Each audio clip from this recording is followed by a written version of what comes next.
你有冇試過明明冇事發生，個心總係好不安？其實令你攰嘅係你無止境嘅胡思亂想。焦慮就好似亂咗嘅絲線，越用力扯就纏得越緊。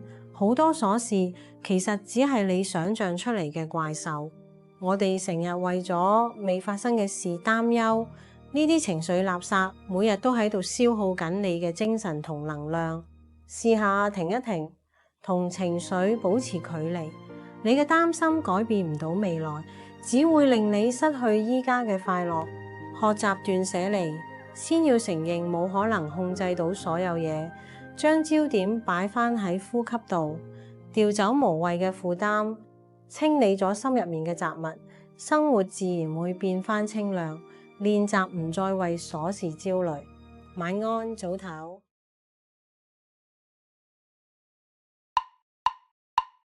你有冇覺得個腦好似一間好亂嘅房，塞滿咗各種各樣嘅雜念？思緒太亂，會令你睇唔清前方。學識清理係為咗俾靈魂騰出空間，唔好試圖一次過解決所有問題，將雜亂嘅思緒分類，慢慢去梳理佢。試下將煩惱寫出嚟，當你正視佢哋嘅時候，焦慮就會慢慢消失。內心嘅秩序源於對當下嘅專注，一次只做一件事，心自然會定。清理過後，你會發覺世界變得很安靜。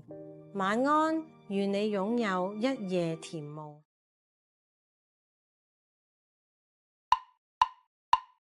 你有冇發覺自己成日都會因為人哋嘅反應而搞到失望又唔開心？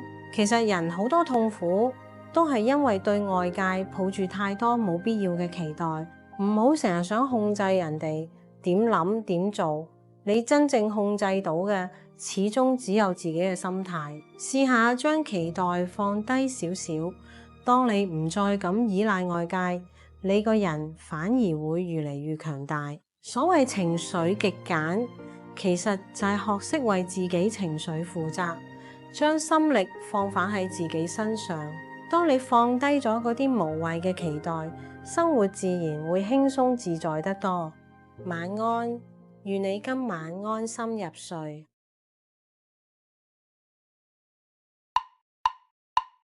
你有冇發覺，當你日日都趕頭趕命咁生活，反而會錯過咗身邊好多風景？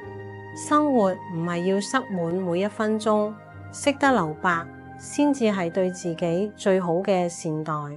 喺忙碌入面，記得留返少少空間俾自己。呢啲睇落冇乜用嘅時間，其實先係你真正嘅唞氣位。試下慢返落嚟，當你唔再成日趕時間，個人反而會輕鬆自在得多。有餘其實係一種能力，學識拒絕冇必要嘅繁瑣，先可以留返份清靜俾自己。當生活開始有留白，人先會活得有層次。晚安，願你慢慢揾返屬於自己嘅節奏。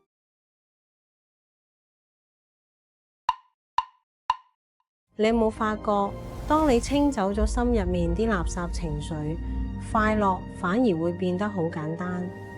真正嘅豐盛從來唔係擁有幾多，而係喺平平淡淡嘅生活入面都可以感受到滿足。一杯熱茶，一本好書，一個安安靜靜嘅黃昏，呢啲簡單時刻其實先係最珍貴。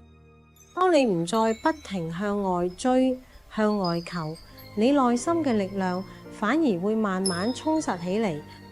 情緒斷捨離，去到最後，其實係學識點樣好好愛自己，做一個內心穩定又強大嘅人。願你喺簡單嘅生活入面，慢慢揾到最深刻嘅幸福。晚安，我哋下集再見。